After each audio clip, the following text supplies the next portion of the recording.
আসসালামু আলাইকুম রহমতুল্লাহ। আয়াতুল কুরসি কোরআনের সবচেয়ে মর্যাদাপূর্ণ আয়াত।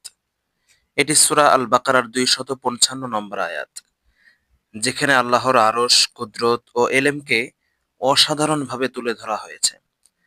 রাসূলুল্লাহ সাল্লাল্লাহু আলাইহি ওয়াসাল্লাম বলেন, যে ব্যক্তি প্রতি নামাজের পর আয়াতুল কুরসি পাঠ করে, তার আর জান্নাতের মাঝখানে কোনো বাধা নেই, শুধুমাত্র মৃত্যু ব্যতীত।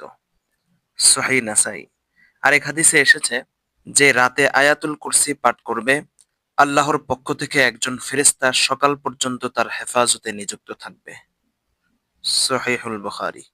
প্রিয় ভাইয়েরা আমার, এ আয়াত এমন এক ঢাল যা শয়তানের কুমন্ত্রণা, জিনের কুদৃষ্টি থেকে সুরক্ষিত রাখে।